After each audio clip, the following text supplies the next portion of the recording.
লা ইলাহা ইল্লাল্লাহ, এই কালেমার নাম হলো কালেমায়ে তয়্যিবা। কি নাম? কথা বলেন না ভাইয়া। কালেমায়ে তয়্যিবা। এই কালেমা যার আছে এটাকে যত্ন কইরা রাখিয়েন, এটা আছে মানে সফলতা। সম্মানিত ভাইয়েরা, আমি আপনাদের সম্মুখে পবিত্র কোরআন মাজিদ থেকে সূরাতুল মুমিনুনের প্রথম 4টি আয়াতে কারিমা তিলাওয়াত করেছি। বিশ্বনবীর পবিত্র মুখ অনুসৃত একখানা ছোট্ট হাদিসে নববী পাঠ করেছি। আল্লাহ তাআলা তৌফিক দান করলে এখান থেকে কিছু কথা বলবো ইনশাআল্লাহ। আল্লাহ তাআলা বলছেন, قد أفلح المؤمنون الذين هم في صلاتهم خاشعون। قد أفلح নিশ্চিতভাবে সফল হয়ে গেছে, অতীতকালের শব্দ। সফল হবে তা নয়, সফল হয়ে গেছে। আল মুমিনুন, মুমিনেরা, যারা মুমিন তারা সফল হয়ে গেছে।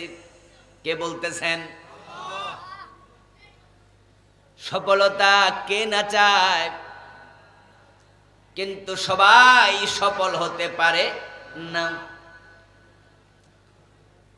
যারা পরীক্ষা অংশগ্রহণ করে সবাই পাশ করার জন্যই করে, কিন্তু সবাই পাশ করতে পারে না। যারা ব্যবসা শুরু করে তারাও সফল হতে চায়, কিন্তু ব্যবসাতে লস খেয়ে সর্বশান্ত হারা হয়ে যায়, এমনও আছে না নাই?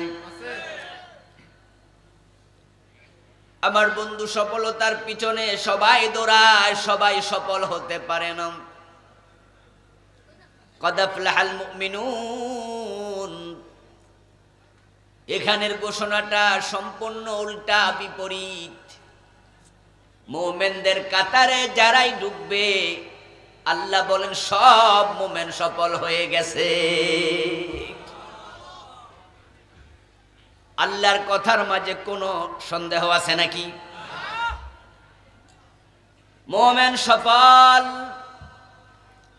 তাও আল্লাহ তাআলা কাদ শব্দ যোগ করে বললেন। ফেলে মাজি শুরুতে কাদ আসলে মাজি করিবের অর্থ দেয়, নিকটবর্তী অতীত। কিন্তু এখানে কাদ মাজি করিবের জন্য আসে নাই, এখানে এসেছে তাকিদের জন্য, তাহকিকের জন্য, দৃঢ়তার জন্য। বাংলা অর্থ হলো যারা মুমিন তাদের সফলতার মাঝে কোনো সন্দেহ নাই, নিশ্চিতভাবে তারা সফল হয়ে গেছে। এখন আমরা যারা মুমিন তারা খুশি হওয়া দরকার আছে না নাই? হুজুর,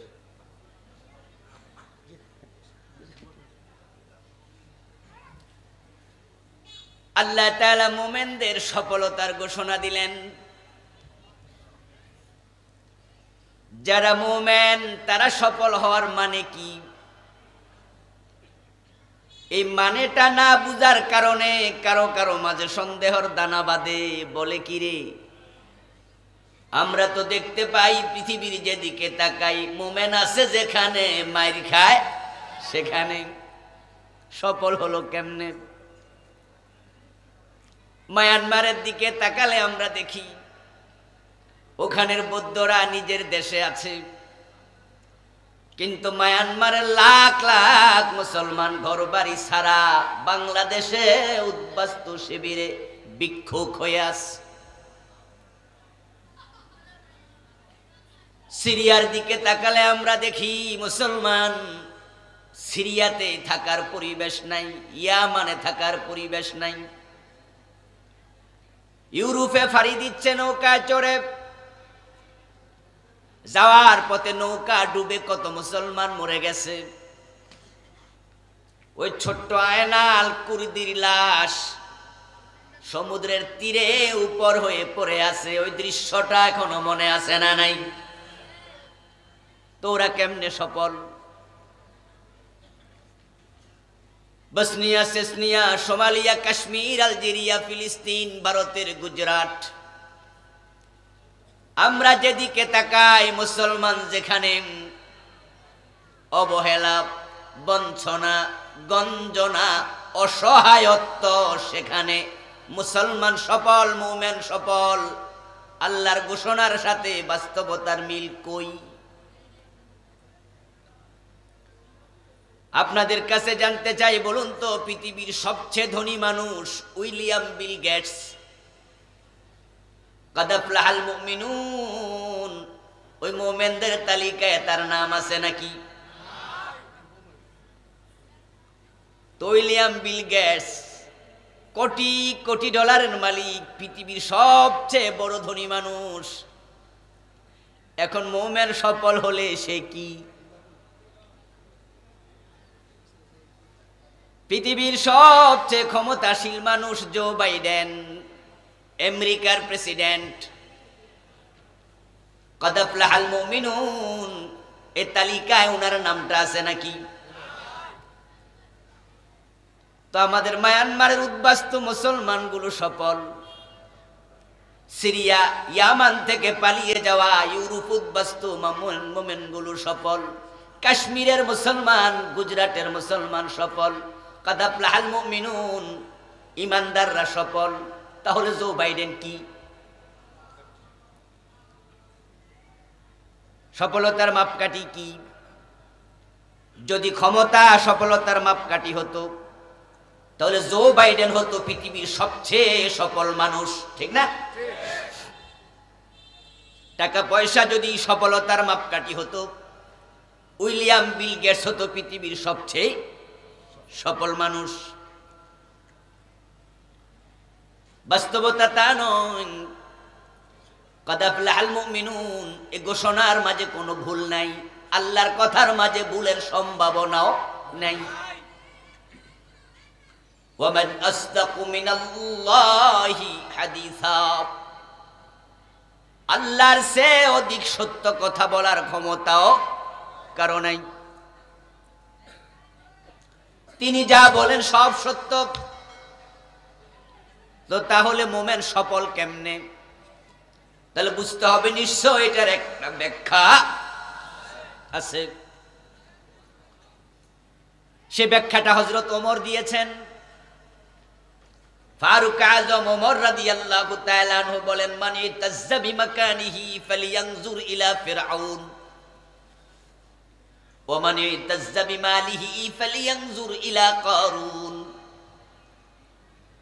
তোমরা যারা ক্ষমতা পায়া মনে করছো তুমি সফল, আমি ওমর বলি তুমি ফেরাউনের দিকে একটু তাকাও। যারা মাসে 3 লাখ, 5 লাখ, 10 লাখ টাকা বেতন পায়, ব্যবসা করে 2 লাখ, 5 লাখ, 10 লাখ, 20 লাখ টাকা কামায়, কোটি কোটি ডলারের মালিক হয়ে গেছে, ও পয়সাওয়ালা, তুমি যদি মনে করো তুমি সফল, আমি ওমর বলি একটু কারুনের দিকে তাকাও।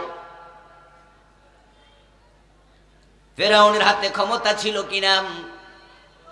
কথা বলেন, যেটা বোঝেন সেটা বলেন, বলতে হবে কিছু। ফেরাউনের হাতে ক্ষমতা ছিল কিনা? সে কি সফল মানুষ? পৃথিবী জুড়ে 800 কোটির মতো মানুষ আছে, ফেরাউন নামে একটা মানুষও খুঁজে পাওয়া যাবে না। ওই নামটা পর্যন্ত মানুষ কলঙ্কিত মনে করে। আপনাদের ঘোড়াশালে হিন্দু আছে না নাই? হিন্দু যারা গরিব মানুষ, মাছ ধরে, নাফিত, চুল কাটে, জুতা সেলাই করে, এমন গরিব হিন্দুর যদি সন্তান জন্ম নেয়, আপনি খবর শুনে তার বাড়িতে রাতের আধারে হাজির হলেন, ওই গরিব হিন্দু ভদ্রলোককে আপনি বললেন তোমার ছেলে হয়েছে শুই না আমি দৌড়ায় আসছি, খরচাপাতির জন্য 10,000 টাকা আনছি, নেও, তোমার আমি এটা গিফট দিলাম, আদিয়া, উপহার। হিন্দু ভদ্রলোক আপনার উপহারটা হাতে নিল। এবার আপনি বললেন একটা কথা আছে রে ভাই, এই উপহার আমি একটা শর্তে দিচ্ছি, সেটা হলো তোর ছেলের নাম রাখা লাগবে ফেরাউন। আপনারা বলুন তো, ছেলের নাম ফেরাউন রাখতে হিন্দু রাজি হবে? আমি মনে করি গরিব হিন্দু যার টাকা দরকার, সেও টাকাটা ফিরাইয়া দিয়ে কইবা আমারে মাফ করেন রাম রাম রাম। সে তার ভগবানকে ডেকে ডেকে আপনাকে সরাইয়া দেবে। নিজের ছেলের নাম ফেরাউন রাখতে কোনো মানুষ রাজি হবে না। ফেরাউন নামটাই একটা ধিক্কৃত। ক্ষমতা ছিল কিন্তু সফল মানুষের তালিকায় ফেরাউনের নাম নাই। কারুনের টাকা পয়সা ছিল, তার মতো ধনী পৃথিবীতে কেউ আসেনি। আল্লাহ তাআলা সূরাতুল কাসাসে বলছেন, ওয়া আতাইনাহু মিনাল কুনুজ, আমি কারুনকে গুপ্তধনের ভান্ডারগুলো খুলে দিয়েছি। তার যে টাকা পয়সা স্বর্ণ অলংকার ছিল, তার মালামাল টাকা পয়সা রাখার জন্য যে লকার ছিল, তার যে আলমারি ছিল, ওইগুলোর চাবি বহন করার জন্য একদল লোকের প্রয়োজন হতো। আল্লাহ কোরআন মাজিদে সূরাতুল কাসাসে বলেন, ওই চাবির ভারে মানুষের গর্দান নুয়ে যেত। মিশরের ফাইয়ুম নামক জেলায় কারুনের বাড়ি। আমি দেখতে গিয়েছিলাম ৩-৪ বছর আগে, প্রাইভেট কারে চলছি। তার যে বাড়িঘর ছিল, ক্ষেত কামার ছিল, মিল ইন্ডাস্ট্রি ছিল, সেখানে এখন একটা নদী, বিশাল নদী। আধা ঘন্টার মতো চলার পরে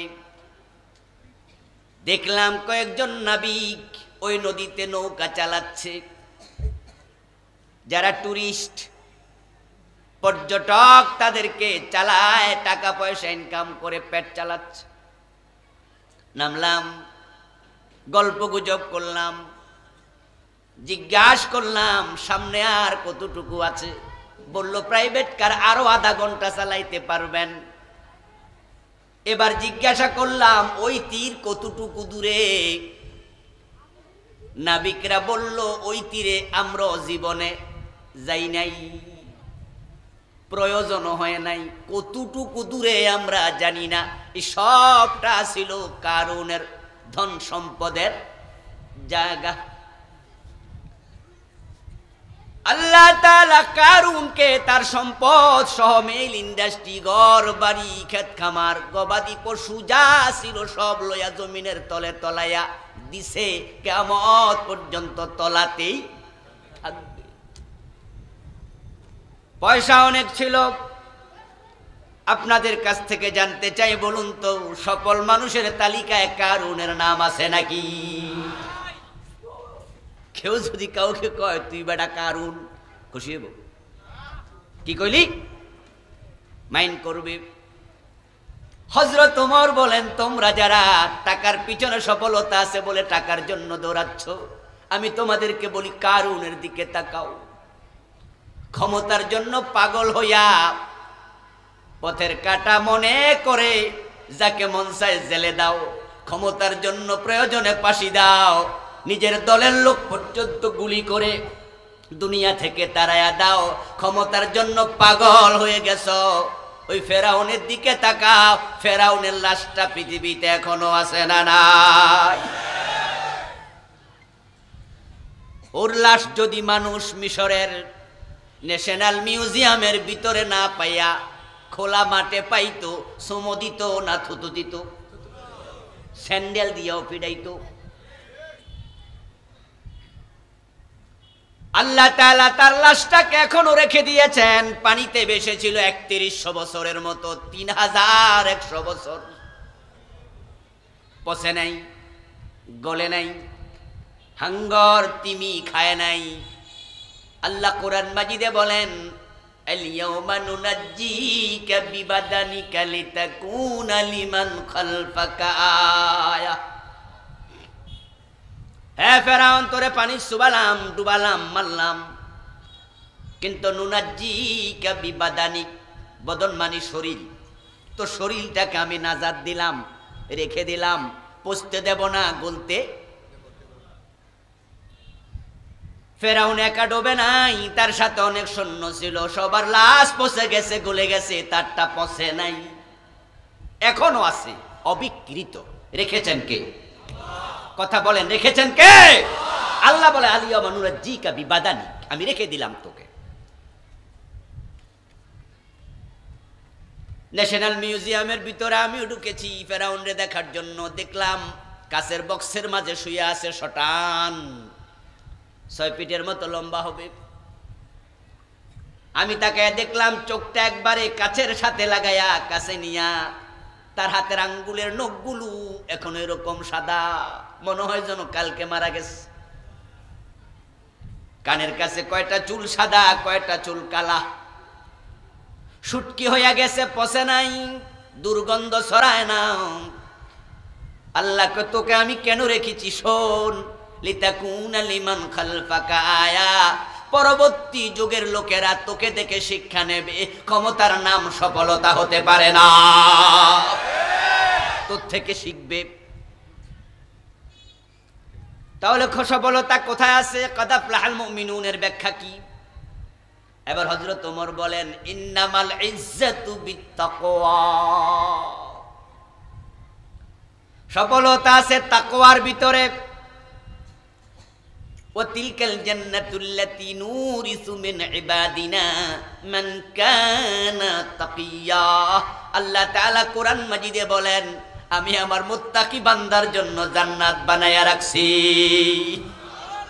তাহলে যারা মুত্তাকি মুমিন তারা জান্নাতের মালিক হবে। আল্লাহ তাআলা সূরাল মুমিনুনের শুরুতে কাদ আফলাহাল মুমিনুন বলে বলে আস্তে আস্তে করে 10 নম্বর আয়াতে যায় বলছে, উলাইকা হুমুল ওয়ারিসুন আল্লাযীনা ইয়ারিসুনাল ফিরদাউস। সফলতা মানে আমার মুমিন বান্দা জান্নাতুল ফেরদাউসের মালিক হবে। সফলতার নাম হলো জান্নাত। তাহলে আবার মিলান, কাদ আফলাহাল মুমিনুন মানে হলো যারা মুমিন তারাই জান্নাতি। কি চমৎকার ব্যাখ্যা হযরত ওমর দিলেন। আপনারা যারা আমার কথা শুনছেন, মুখ খুলে কথা বলবেন, যদি বলার যোগ্যতা আল্লাহ আপনাকে দিয়ে থাকে। জান্নাতীদের তালিকায় কোনো কাফেরের নাম কি আছে? এখনো কিছু ভাই চুপ করে আছে। আল্লাহ মুখ দিছে, কাজে লাগান। এই মুখ দিয়া কত মিথ্যা বলেন, কত গীবত করেন, কত শেকায়াত করেন, কত নাজায়েজ কথা বলেন। কিছু ভালো কথাও বলা দরকার আছে কিনা? প্রত্যেকটা কথা রেকর্ড হয়, তো ভালো কথাগুলো রেকর্ড হোক। মা ইয়ালফিযু মিন কাওলিন ইল্লা লাদাইহি রাকীবুন আতীদ। আল্লাহ তাআলা কোরআন মাজিদে বলেন, তোমার 2 ঠোঁটের মাঝখান দিয়া যেই শব্দ বের হোক না কেন, সাথে সাথে সেটা আমলনামা রেকর্ড হয়ে গেছে। তো আমরা কিছু ভালো কথাও রেকর্ড করতে চাই। একটু বলুন তো এবার আওয়াজ করে, সফল মানুষ মানে জান্নাতি। জান্নাতীদের তালিকায় কোনো কাফেরের নাম আছে নাকি? তাহলে জান্নাতীদের তালিকায় যে কয়জন আছে সবাই হলো মুমিন। কাদ আফলাহাল মুমিনুন, তাহলে বোঝা গেল মুমিনরাই একমাত্র সফল। সফলতার নাম হলো জান্নাত।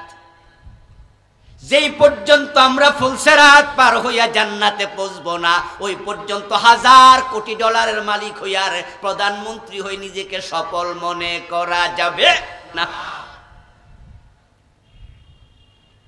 فمن زحزح عن النار وأدخل الجنة فقد فاز। আল্লাহ তাআলা কোরআন মাজিদে বলতেছেন, যাকে জাহান্নাম থেকে নিষ্কৃতি দেয়া হলো, জান্নাতে প্রবেশ করানো হলো, সেই সফল হলো। মানে কি?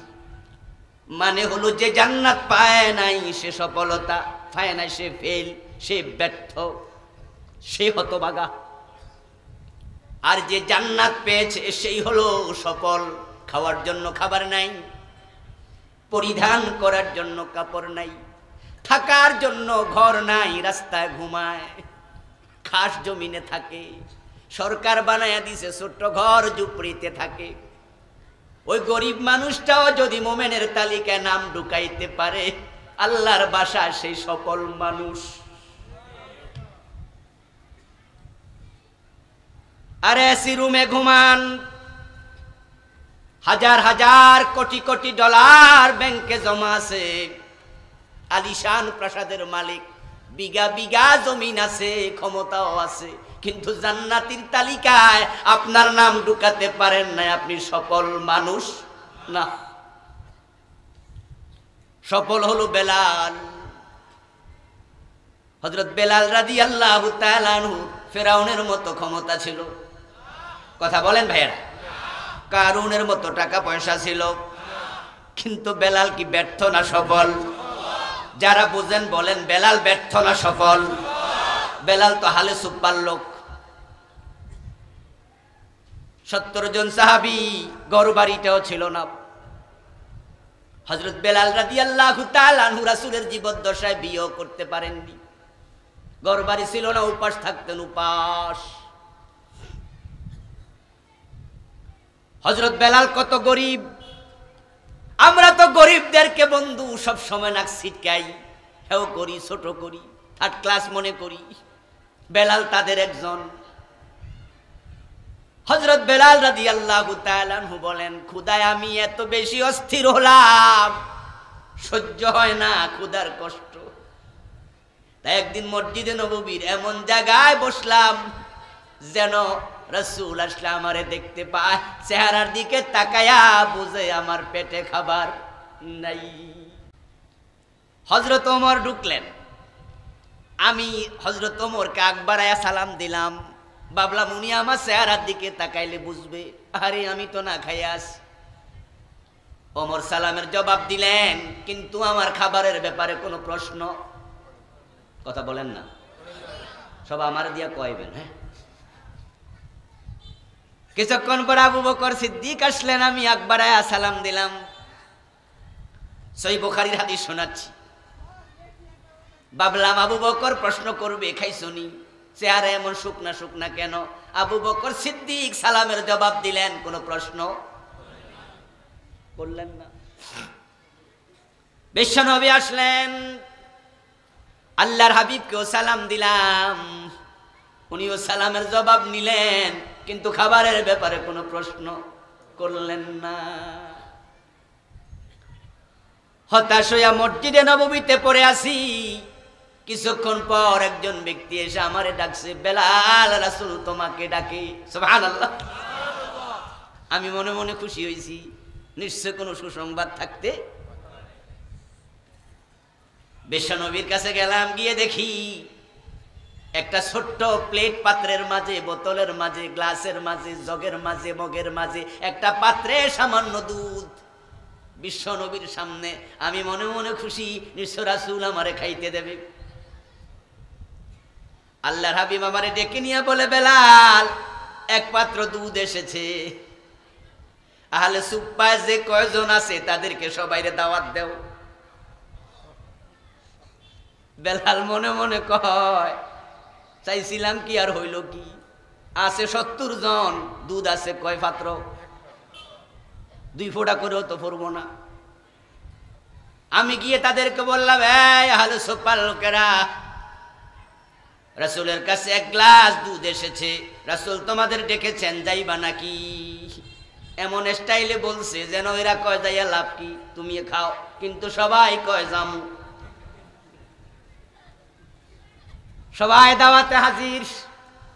রাসূল সাল্লাল্লাহু আলাইহি ওয়াসাল্লাম হযরত বেলালের দিকে তাকায়া কয়, বেলাল, তাদেরকে তুমি একটু খাওয়াও। তো যে খাওয়ায় হে কি শুরুতে খাইতে পারেনি? সাকিউল মা আখিরুহুম, শরীয়তের নির্দেশনা হলো যে পানি পান করাবে সে হবে সবার শেষ ব্যক্তি। এর মানে সে নিজের উপর অন্যকে প্রাধান্য দেবে, নিজে পরে খাবে। তো হযরত বেলাল মনে মনে ভাবে, যদি সবাই খাওয়াইতে থাকি তাহলে আমার আর নাই। আল্লাহর হাবিব বললেন, বেলাল পাত্রের ঢাকনা খুলিও না, পাত্রটা ঢেকে রেখে সবাইকে দুধ খাওয়াতে থাকো। হযরত বেলাল বলেন, আমি দুধ ঢেলে ঢেলে খাওয়াতে থাকলাম, 70 জনের মতো সাহাবী সবাই পেট পুরে খেয়ে নিল।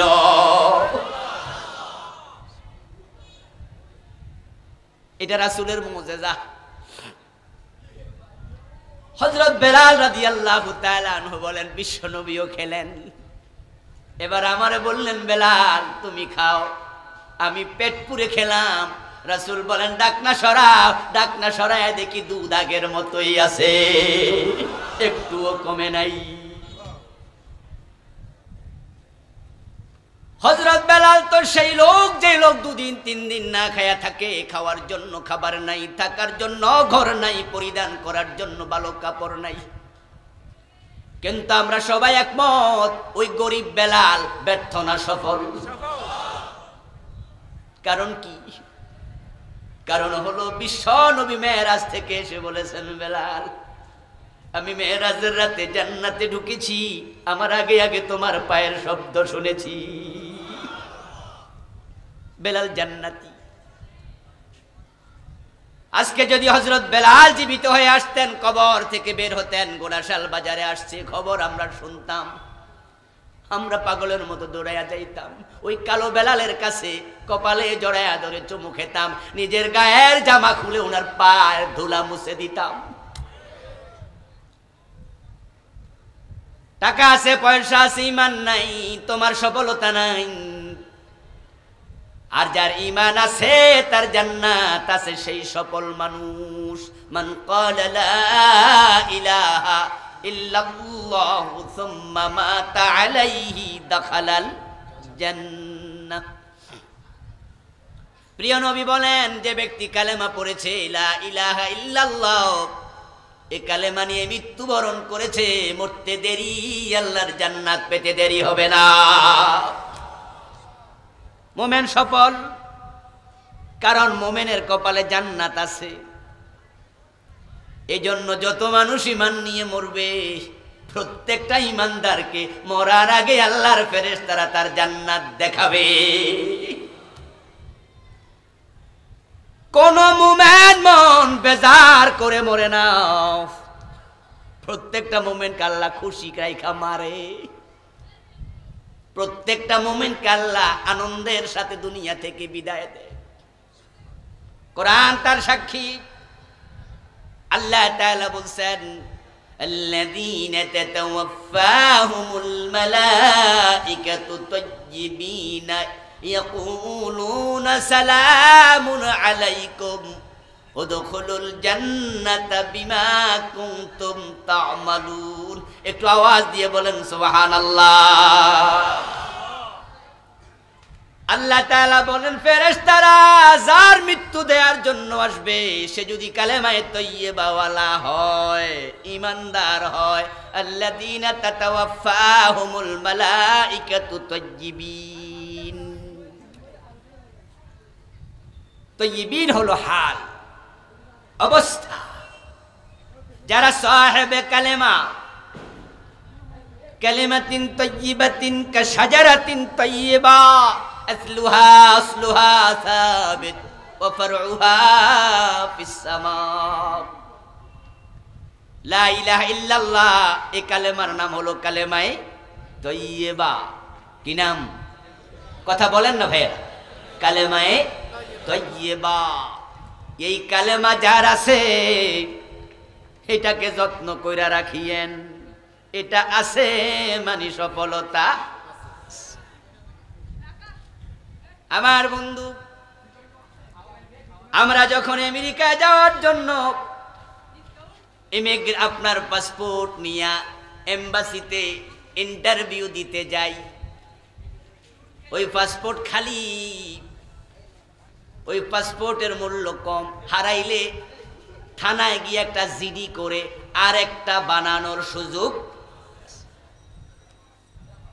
আমরা যত্ন করি বটে, কিন্তু ওই পাসপোর্ট যদি খালি থাকে যত্ন কম। আর আমেরিকার ভিসা লাগানো থাকলে তার যত্ন অনেক বেশি। ওই পাসপোর্ট হারাইলে আমেরিকা যাওয়া কপালে জুটবে না, যেটাতে ভিসা লাগানো আছে। এখন পাসপোর্টে ভিসা আছে, ওই পাসপোর্ট যত্ন করুন। ঘরে স্বর্ণ আছে, আলমারির তালা লাগান। যার কলবে ঈমান আছে বড় সাবধানে থাকেন, কারণ ঈমান নিয়ে মরবেন, জান্নাতের ভিসা এখানে লাগানো আছে। জান্নাতে যাওয়ার জন্য হাসরের ময়দান থেকে একটা ইমিগ্রেশন পার হওয়া লাগবে, এটার নাম হলো ফুলসেরাত। শুনছেন না আগে? দেখছেন? হ্যাঁ কয় না, না কয় না। ফুলসেরাতের নাম শুনছেন কিনা? হ্যাঁ বন্ধু, ফুলসেরাত হলো জান্নাত এবং হাসরের ময়দানের মাঝখানে ইমিগ্রেশন। এখানে পাসপোর্ট চেক করে সিল দেয়া হবে। যার ঈমান আছে, ওয়া তারাল মুমিনিনা ওয়াল মুমিনাত ইয়াসআ নূরুহুম বাইনা আইদিহিম ওয়া বিআইমানিহিম বুশরাকুমুল ইয়াওম জান্নাত জান্নাত জান্নাত। সুবহানাল্লাহ পড়ে কোরআনের আয়াত। ওই ফুলসেরাতের ওই পাশে দাঁড়ায়া ফেরেশতারা আপনাদেরকে শুধু বলবে বুশরাকুমুল ইয়াওম, সুসংবাদ তোমাদের জন্য আজ, জান্নাতুন তাজরি মিন তাহতিহাল আনহার। ওই পাশে হাসরের মাঠ, ফুলসেরাতের এই পাশে হলো আল্লাহর জান্নাত। আল্লাহ বিশ্ব নবীকে বলে, হে নবী, ওই ফুলসেরাত পার হওয়ার জন্য একটা শর্ত, সেটা হলো ঈমান। ইব্রাহিম নবী পার হয়ে যাবে, বাবা আজর ধরা পড়ে যাবে। নূহ আলাইহিস সালাম পার হবে, ছেলে কেনান ধরা পড়ে যাবে। নবী মুহাম্মদ পার হবেন, চাচা আবু তালেব ধরা পড়ে যাবে। হযরত লূত নবী পার হবে, ওনার বউটা ধরা পড়ে যাবে। সেদিন কেউ কাউকে নিতে পারবে না সাথে করে। আপনারা বিদেশ যারা গেছেন তারা জানেন, আমাদের ঢাকা এয়ারপোর্টে আমরা যখন বিদেশগামীরা দাঁড়াই, ইমিগ্রেশনে দাঁড়াইলে একসাথে ৩-৪ জন ঢোকার সুযোগ নাই, 1 বাই 1 লাইনে খাড়ান লাগে। সেখানে পায়ের চিহ্ন দেয়া আছে, লাল আগ দেয়া আছে। একজন গিয়ে সামনে দাঁড়াবে, পরের জন লাইনে থাকবে। একসাথে দেখলে পুলিশ কয়, এই পিছনে যাও, তুমি এখানে আসছো, পরে পরে আউট পরে। এবার পুলিশ আপনার পাসপোর্ট হাতে নেবে, কম্পিউটারে চেক করবে, তারপরে চোখ বলবে মাস্ক আছে মুখে, মাস্ক খোলেন, ছবি তুলবে। তারপরে যাচাই বাছাই করার পরে পুলিশ যদি মনে করে বিদেশ যাওয়ার সুযোগ আছে তাহলে সিল দেবে, না হয় দেবে না। প্রধানমন্ত্রী শেখ হাসিনা রওনা দিল বিদেশ, সাথে ওনার ছেলে সজীব ওয়াজেদ জয় আছে। বুলে পাসপোর্টটা নেয় নাই, বাড়িতে রেখে গেছে।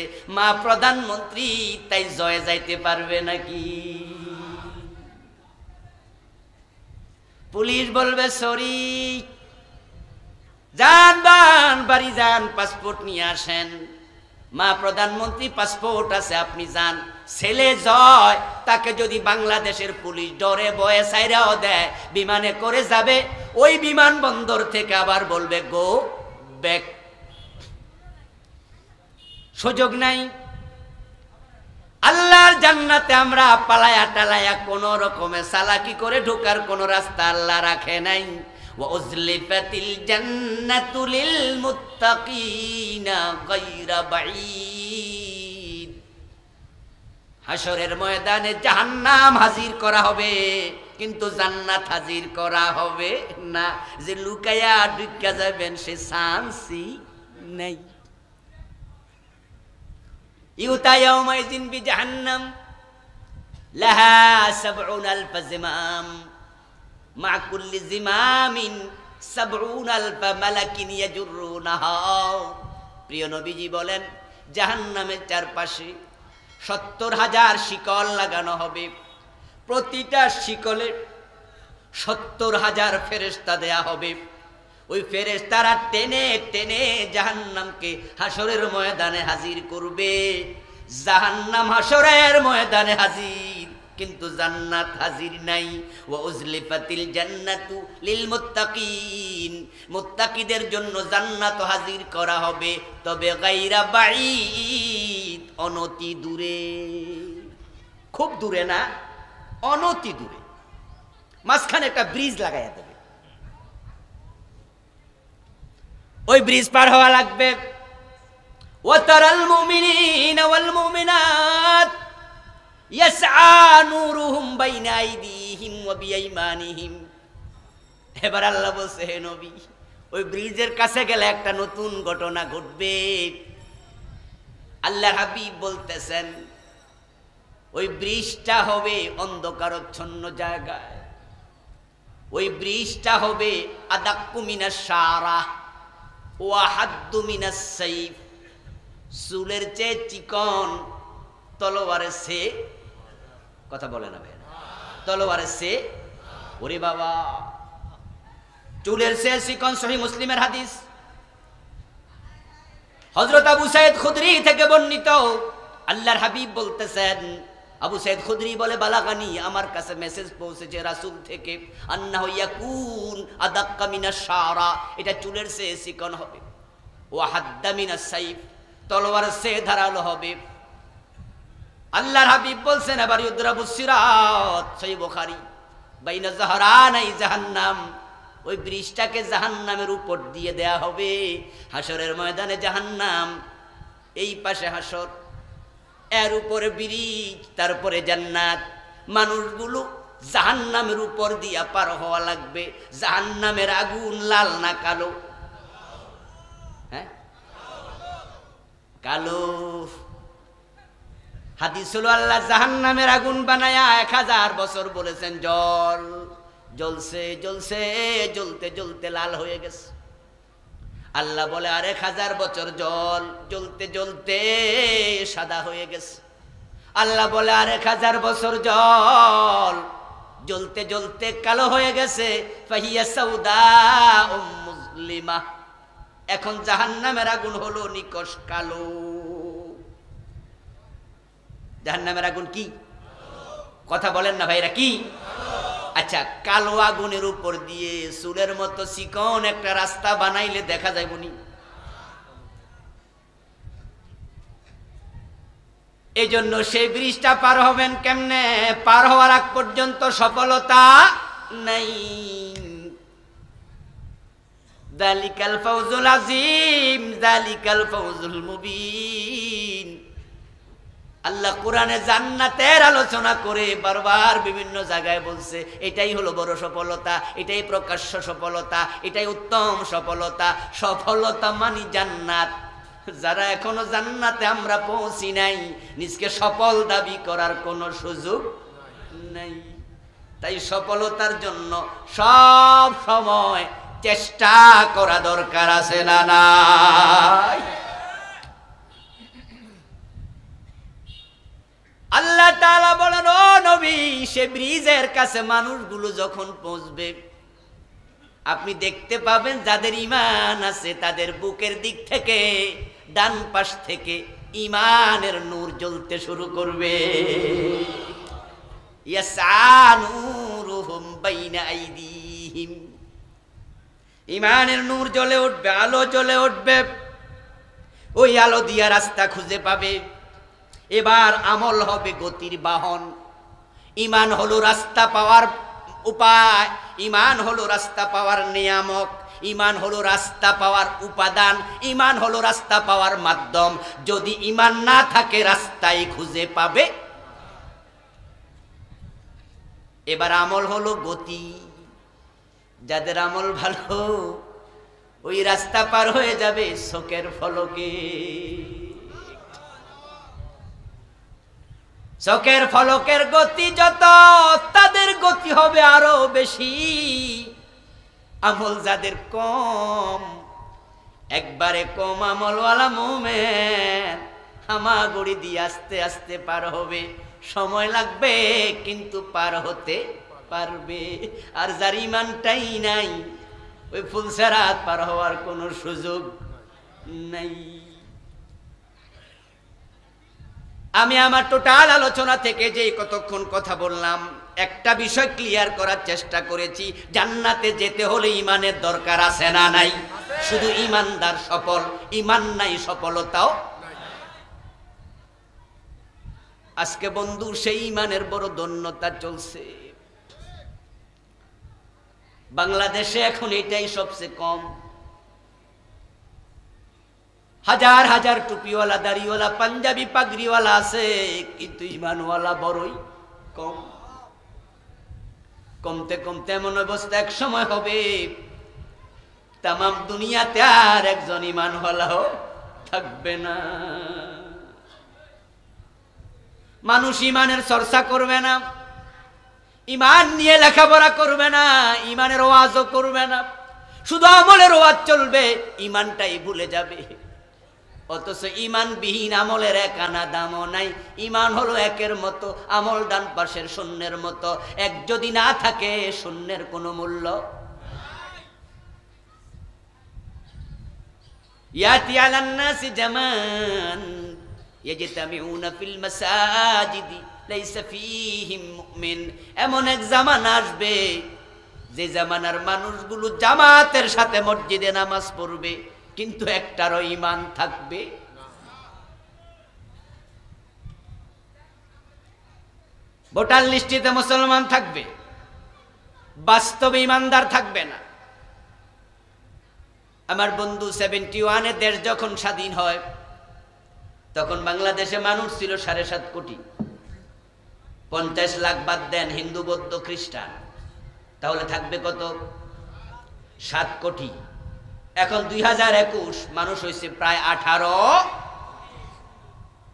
কোটি।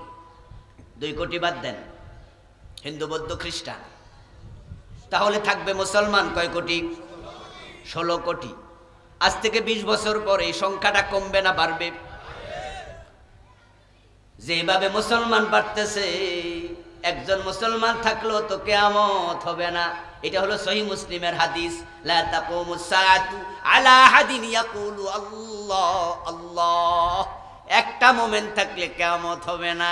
তো বাংলাদেশে যেমনে মুমিন বাড়তেছে, কিয়ামত হওয়ার কোনো সম্ভাবনাও আপাতত নাই।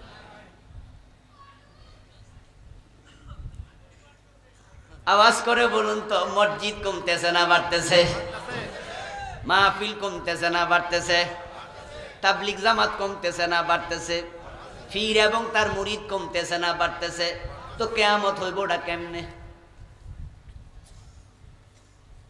এবার একটি জবাব দেন প্রিয় ভাইয়েরা, কিয়ামত কি আগাচ্ছে না পিছাচ্ছে? তো আগাইলে তো ইমানদার কমবে, আমরা তো দেখতেছি শুধু বাড়তাছে। ওই যে রাসূল বলছেন মসজিদে নামাজি পাওয়া যাবে, মুমিন পাওয়া যাবে না। বাস্তবতা সেটাই রে দোস্তরা। কত লোক ইমান হারা, নামাজ পড়ে, হজ করে, যাকাত দেয়। কাদিয়ানি কোরআন মাজিদের একটা মেসেজ অস্বীকার করেছে, মাত্র একটা, সেটা হলো বিশ্ব নবী, শেষ নবী। এইটুকু বাদ দিয়া নামাজ, রোজা, হজ, যাকাত সব আমল কাদিয়ানির ভিতরও আছে না নাই? তারা মানে না কয়টা মেসেজ? তাদের ঈমান আছে না নাই? কথা বলতে হবে। কাদিয়ানি মুমিন না কাফের? একটা মেসেজ মানে নাই, আমরা তাদেরকে কাফের বলে দিলাম। এখন আপনাদের কি খবর? হাজার হাজার নামাজি, চোর ধরে হাত কাটো, এই মেসেজটা মানতে রাজি না। ডাকাত ধরে শুলে দাও, এই মেসেজ মানতে রাজি না। জেনা করলে পাথর মারো, এই মেসেজ মানতে রাজি না। জমিন যার, আইন চলবে শুধুই তার, এই কথা বললে রাজনীতির গন্ধ খোঁজে, রাজাকার বলে গালি দেয়।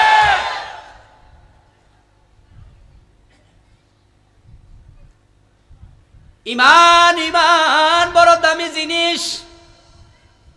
قال النبي صلى الله عليه وسلم المؤمن كالجمل الأنف حيثما قيد انقاد ইবনু মাজার হাদিস, বিশ্বনবী বলেন ইমানদার তো সে যে ওই ওটের মতো হবে যে ওটের নাকের ভিতরে মালিক রশি ঢুকাইয়া দিছে। উদাহরণটা কি চমৎকার। মাঠের মাঝে অনেকগুলো ওট আছে, যেদিকে মনে চায় হাঁটে, যা মনে চায় খায়, মনে চাইলে বসে, মনে চাইলে দাঁড়ায়, স্বাধীনভাবে চলছে। মরুভূমিতে যারা গেছেন তারা দেখেছেন ওট চলছে, ঘুরছে ফিরছে, বিশাল মরুভূমি। কিন্তু সেখান থেকে যদি একটারে ধরে মালিক নাকের ভিতরে রশি ঢুকায়া দেয়, হাতের মাঝে রশিটা নেয়, ওই উটটা স্বাধীন না পরাধীন?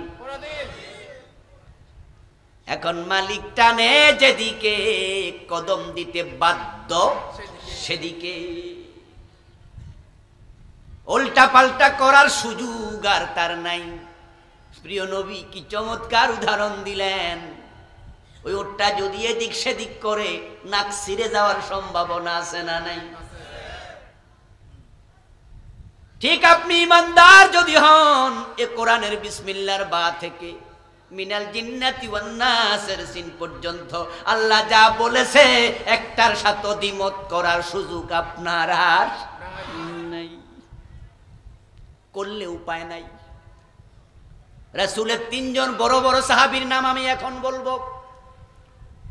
পুরা জীবন ঈমান আনার পর থেকে রাসূলের সাথে একমত ছিলেন, যা বলেছে তা করেছেন, শুধু একদিন একটা কথা শোনেন নাই। 3 জন বড় বড় সাহাবীর ঈমান মুলতবি হয়ে গেছে। 1 মাস পর্যন্ত রাসূল তাদের সাথে কথা বলেননি, মাসের বেশি। সাহাবাদেরকে বলেছেন তাদের সাথে কথা বলা বন্ধ, তারা সালাম দিলে সালামের জবাব দেওয়া যাবে না। হযরত কাব বিন মালিক, হিলাল ইবনে উমাইয়া, মুরারা বিন রবি রাদিয়াল্লাহু তাআলা আনহুম শুধুমাত্র তাবুকের যুদ্ধের দিন রাসূলের কথা শুনে নাই। রাসূল বলেছেন সবাই যুদ্ধে চলো, একজন মদিনায় থাকবা না আমার অনুমতি ছাড়া। সব সাহাবী চলে গেল, এ 3 জন যাব বলে আর যায় নাই। রাসূল মদিনায় ফিরে এসে বলেন তোমাদের সাথে আমাদের আর সম্পর্ক নাই। হযরত কাব বিন মালিক রাদিয়াল্লাহু তাআলা আনহু বলতেছেন রাসূলকে আমি যখন সালাম দিতাম, বিশ্বনবী সালামের জবাব না লইয়া যখন মুখটা ফিরাইয়া নিত, মনে হতো আমার কলিজাটা ফেটে যাবে। হযরত হিলাল ইবনে উমাইয়া ছিলেন বুড়া মানুষ, উনি ছিলেন বদরি, বদরের যুদ্ধে অংশগ্রহণ করা সাহাবী। সাহাবাদের মাঝে সম্মানের দিক থেকে যাদের তালিকা 1 নাম্বার তারা বদরি,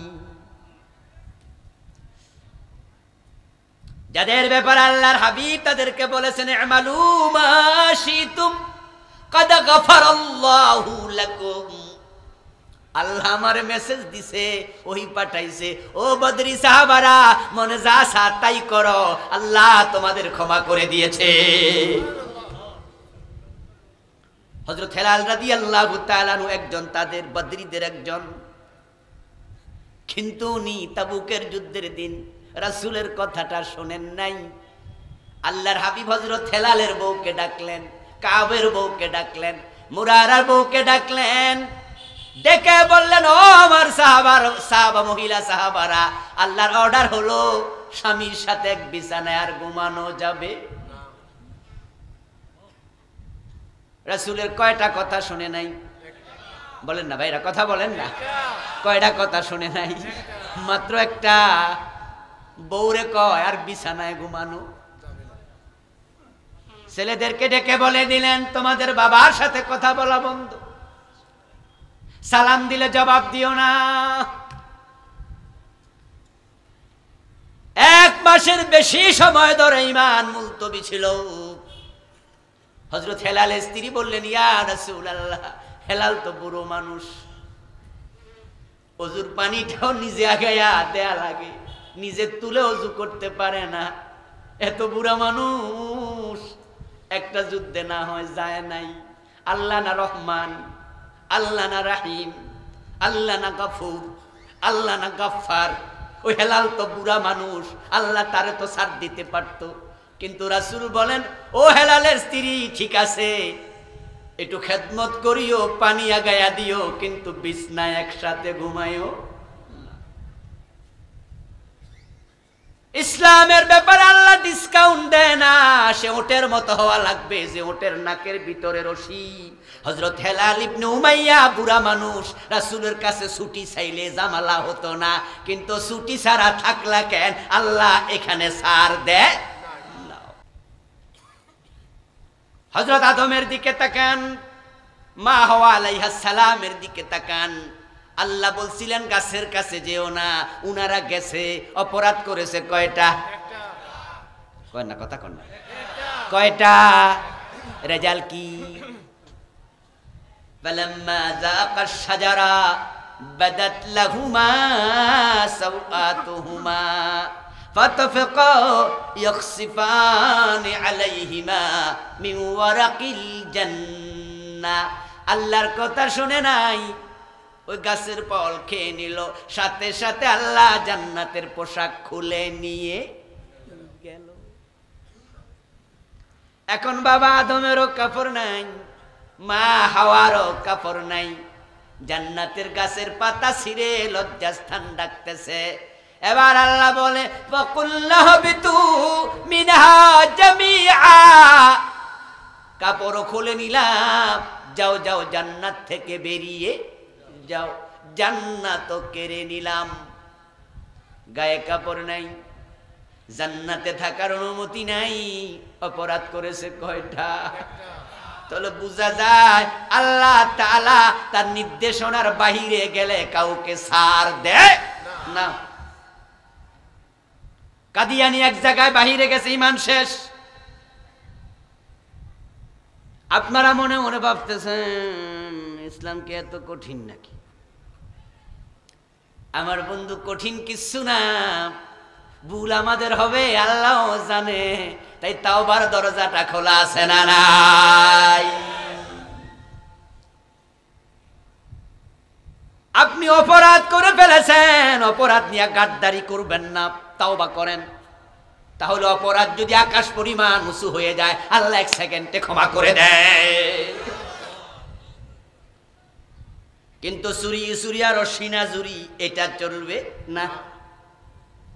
চোর ধরে হাত কাটো, এই আইনটা কোরআনে আছে না নাই? কথা বলেন না, আছে না নাই? জমিন যার আইন চলবে তার আলাহুল খালকু ওয়াল আমরু, কোরআনে আছে না নাই? এখন এটার উপরে বিশ্বাস করা নফল না ফরজ? যদি করেন নাই আপনার ঈমান চলে গেল। উচিত ছিল আপনি তাওবা করা, তাওবাও করলেন না। আমরা যারা বলি উল্টা আমাদের জেলে ভরে দেয়, তা আপনার ঈমান থাকবে কেমনে?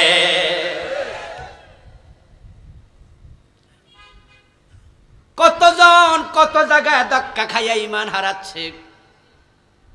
আমার বন্ধু, ঈমানটা যত্ন করেন, তাহলে কাদ আফলাহাল মুমিনুন, সফলদের তালিকায় ঢুকে যেতে পারবেন। আল্লাযীনা হুম ফি সালাতিহিম খাশিউন। এখন কারা মুমিন, কারা সফল, তাদের কিছু চারিত্রিক বৈশিষ্ট্য আল্লাহ বলেন। 1 নাম্বার বৈশিষ্ট্য হলো সফল মানুষ, জান্নাতি মানুষের, তারা নামাজের মাঝে বিনয়ী হবে।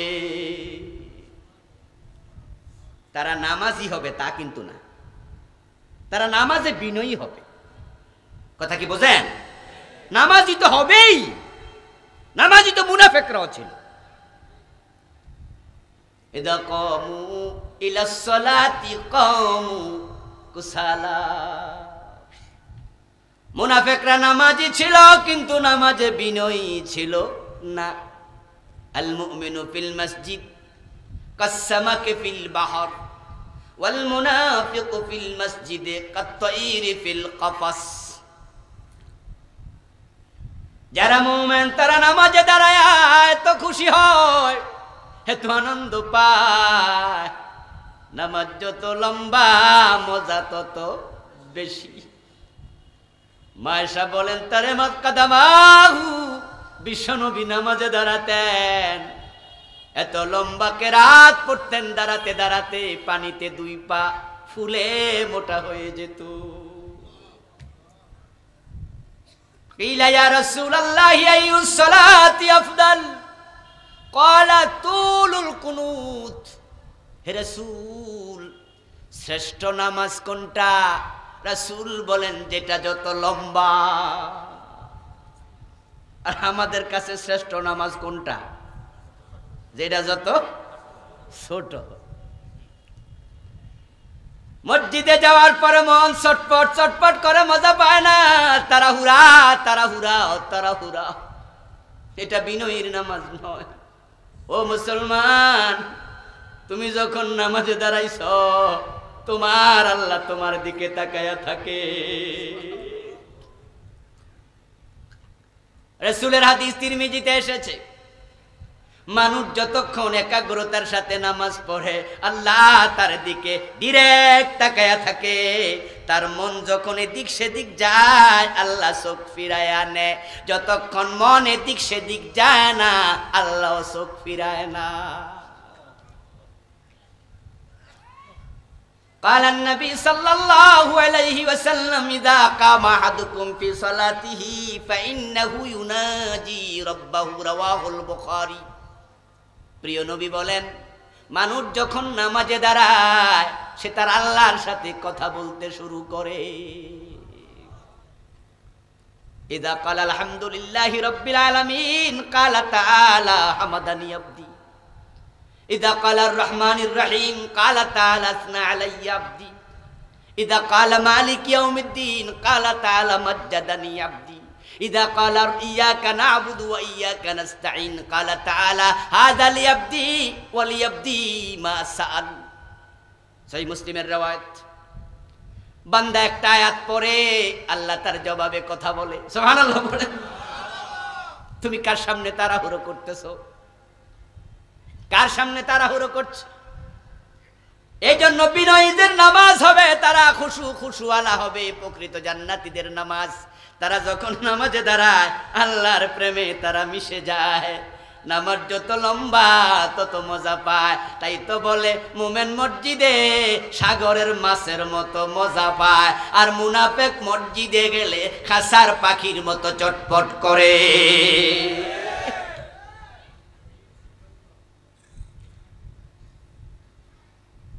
আল্লাহর হাবিবের নামাজ ছিল লম্বা, তিনি জান্নাতীদের সেরা ব্যক্তি। এটাই তো জান্নাতীদের চরিত্র। নামাজ সুন্দর হবে, যার নামাজ যত সুন্দর তার ইসলাম তত সুন্দর। এই জন্য নামাজে কোনোদিন তাড়াহুড়ো করবেন না। নামাজ সুন্দর হবে, সুন্দর। আইয়ুকুম আহসানু আমালা। মাঝে মাঝে আমি আশ্চর্য হই, এমন কিছু লোক নামাজ পড়ে সাথে একসাথে নিয়ত বানলাম, সূরা ফাতিহা শেষ হয় নাই, বেড়া 2 রাকাত, বিমানের গতির চেয়ে আরো বেশি গতি। তো প্রিয় নবী বলেন, বান্দা বলে আলহামদুলিল্লাহি রাব্বিল আলামিন, আল্লাহ জবাব দে হামেদা হামাদানি আবদি হামেদানি আবদি। বান্দা বলে আর রহমানির রহিম, আল্লাহ বলে আসনা আলাইয়া আবদি। আল বান্দা বলে মালিক ইয়াউমিদ্দিন, আল্লাহ বলে মাজ্জাদানি আবদি। কিন্তু আমাদের যে গতি আল্লাহ কোয়ার কোনো সুযোগই। রমজান মাসে গতি আরো বাইরে যায়, এক নিঃশ্বাসে 7 আয়াত পড়ে ফেলে এমন নামাজিও আছে না নাই? সূরা ফাতিহা শুরু করছে ওলা দলিন কোয়ার আগে কোনো থামাথামি নাই। আল্লাহ কথা বলবে কোন ফাঁকে? চান্সে তো দিচ্ছেন না। খতম তারাবি পড়তেছে, খতম তারাবি, বাবা খতম তারাবি হবে। হুজুর নামাজ পড়াচ্ছে, কোরআন তেলাওয়াত গুনগুনানি ছাড়া কিছুই বোঝা যায় না। এমন মসজিদ বাংলাদেশে আছে না নাই? ওই জাতীয় মসজিদে মুসল্লি কম না বেশি? এটা সেরা নামাজ। অমুক হুজুর 20 রাকাত পড়ছে 13 মিনিট। হুজুরের গতি শুনা পাবলিক সুবহানাল্লাহ। সুবহানাল্লাহ কোয়া দরকার না, ইন্না লিল্লাহ কোয়া দরকার। এই বেটার নামাজ কি জীবিত না মরা? মরা নামাজ শুনে তো ইন্না লিল্লাহ পড়বেন আপনি। গুনগুন গুনগুন শোনা যারা সারা কিছু শোনা যায় না। মুসল্লিও বোঝে, শেষে যখন জালিমিন কাফিরিন কইরা টান মারবে, মুসল্লি বোঝে রুকুতে যাওয়ার সময় হয়েছে। নামাজের ব্যাপারে যত্নবান হবেন। এখন খুশু খুদুওয়ালা নামাজি তো খুব কম। আরে ভাই নামাজি তো পাওয়া যায় না। ফজরের টাইমে মসজিদে গেলে দেখবেন এক কাতার দেড় কাতার, এমন মসজিদও আছে হাফ কাতার, এমন মসজিদও বাংলাদেশে আছে ইমাম মুয়াজ্জিন ছাড়া আর মুসল্লি একটাও নাই। মসজিদ কমিটির সদস্য 101 জন, জমাতে নাই একজনও। এমন মসজিদও আছে। বাবা নামাজ পড়ে, ছেলে পড়ে না, মা পড়ে, মেয়ে পড়ে না, নিজের ঘরেই বেনামাজি এমন পরিবার আছে না নাই? আজকের মাহফিলে নাই। কিসের জান্নাত? ইবনে মাসউদ, ইবনে আব্বাস, দুইজন বড় বড় সাহাবী রাদিয়াল্লাহু তাআলা আনহুম, তারা দুজনই বলছেন যার নামাজ নাই তার ঈমান নাই। লা দীনা লিমান লা সালাতা লাহু, যার নামাজ নাই তার দিন নাই, দিন নাই। লা হাজ্জা ফিল ইসলাম লিমান তারাকাস সালাহ, যে নামাজ ছেড়ে দিল ইসলামে তার কোনো অংশীদারিত্ব নাই। বিশ্বনবী বলেছেন একজন মুমিন একজন কাফের পার্থক্যকারী কি? শুধুই, কথা বলতে হবে, কি? শুধুই নামাজ। দাড়ি নয়, টুপি নয়, পাজামা পাগড়ি পাঞ্জাবি নয়। হিন্দুর মুখেও দাড়ি থাকতে পারে, বৌদ্ধের মাথায়ও টুপি থাকতে পারে, শিখের মাথায়ও পাগড়ি থাকতে পারে, পারে না? কিন্তু মুসলমান সারা দুনিয়ার কারো কাছে নামাজ নাই। নামাজ ইসলামের চিহ্ন। তাই তো মুমিনের জীবন থেকে নামাজ আলাদা হবে না। ও আমার ভাইয়েরা, নামাজের গুরুত্ব নিয়ে ওয়াজ করার কোনো দরকার আছে আমি মনে করি না। কারণ তাবলীগের ভাইয়েরা নামাজ নিয়ে অনেক খেদমত করেছে, পীর সাহেব হুজুরেরা করেছে, মাহফিলের বক্তারা করে চলছে। 3.5 লাখ মসজিদ থেকে নামাজ পড়ো, নামাজ পড়ো, ওয়াজ নসিহত চলছে, কিন্তু রেজাল্ট তো ভালো না। আসরের টাইমে বাজারের মসজিদে নামাজ পড়ে বারান্দায় এসে দাঁড়ায়া দেখবেন মসজিদে এসে কতজন দোকানে আছে, কত হাজার। বাইতুল মুকাররমে গিয়ে দেখবেন দোতলায় নামাজ চলে, নিচতলায় জমজমাট বেচা কেনা চলছে। শত শত দোকান বাইতুল মুকাররম জাতীয় মসজিদের নিচে, দোকানদারগুলো নামাজে আসে নাই। ওয়াজ হলো, নামাজ কই? এজন্যই বন্ধু শুধুমাত্র ওয়াজ নয়, দিন বিজয়ের চেতনা মাথায় রেখে কাজ করা লাগবে। ইমানদার হওয়ার জন্য পুরা কোরআন মানা লাগবে।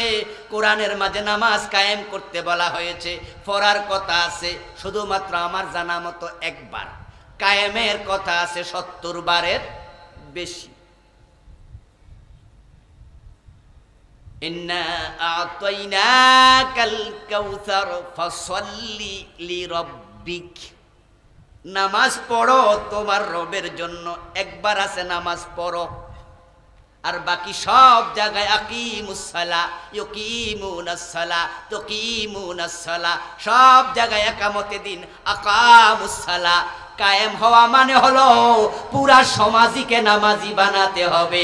দিনের বিজয় হবে, সংসদে আইন পাশ হয়ে যাবে, আজান হবে, দোকান বন্ধ হবে, বেনামাজি থাকলে জেলে দেয়া হবে, ওয়াজ করা লাগবে না, মসজিদে নামাজির জায়গা দেয়া যাবে না।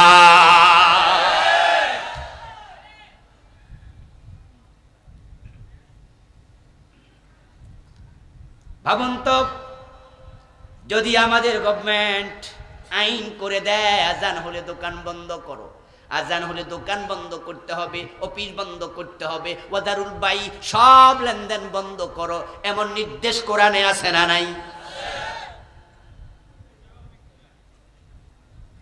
আমার বন্ধু, যদি তাই হতো তাহলে ক্রেতা দোকান বন্ধ করেছে, বিক্রেতা বন্ধ করেছে, ক্রেতারা কয় মসজিদে যান, বিক্রেতা মসজিদে যাবে, সব যুবক মসজিদে যাবে। অবস্থা যদি এমন হতো আপনাদের গোরাশাল বাজারের মসজিদে একটা জামাত, দুইটা জামাত নয়, 3-4 বার 5 বার জামাত হওয়া লাগতো।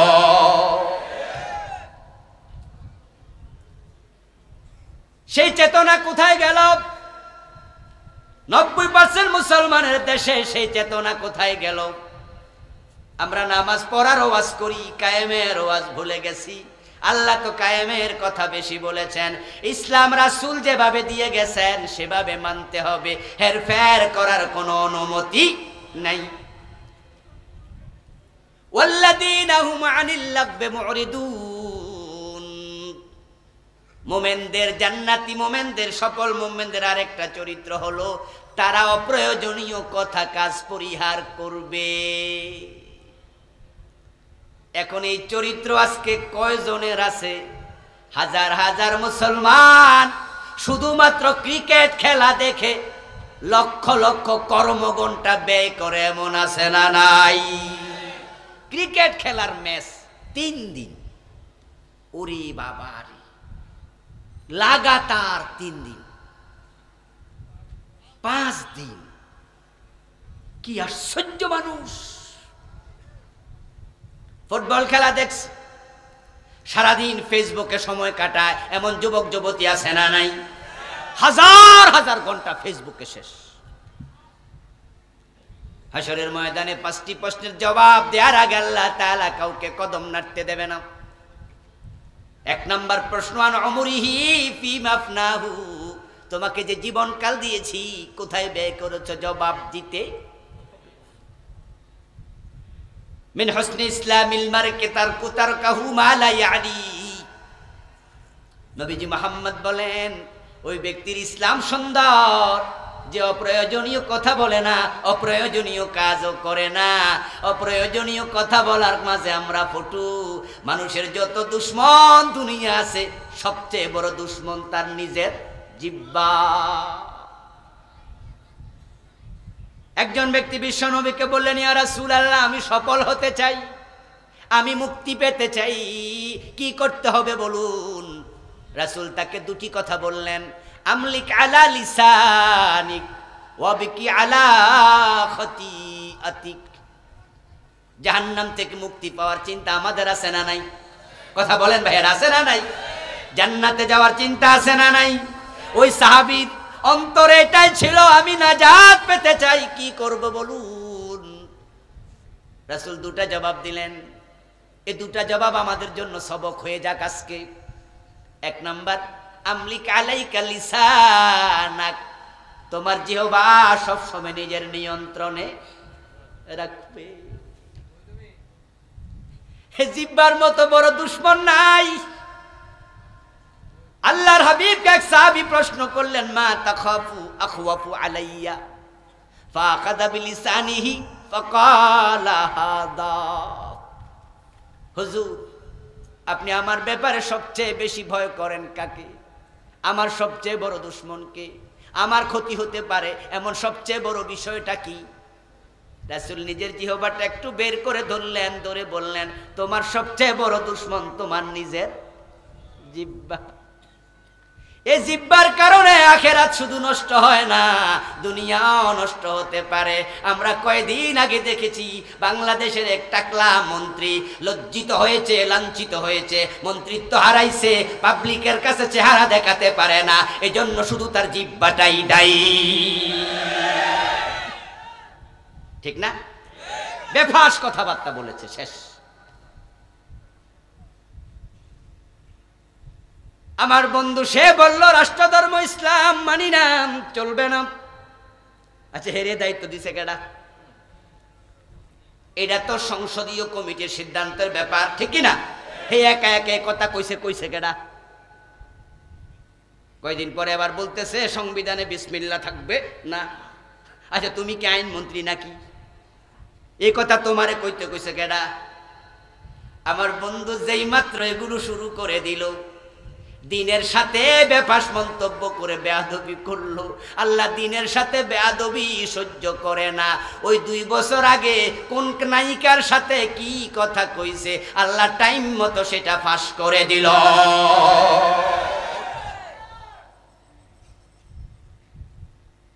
3-4-5 মিনিটের ভিডিও ফাঁস হওয়ার পরে তার সব শেষ, মান সম্মান ইজ্জত কিচ্ছু নাই।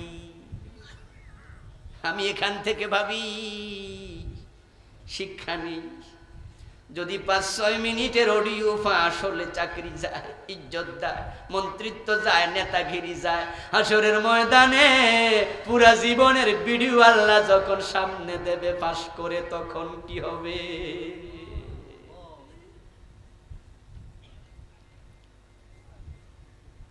وَكُلَّ إِنسَانٍ أَلْزَمْنَاهُ طَائِرَهُ فِي عُنُقِهِ وَنُخْرِجُ لَهُ يَوْمَ الْقِيَامَةِ كِتَابًا يَلْقَاهُ مَنشُورًا।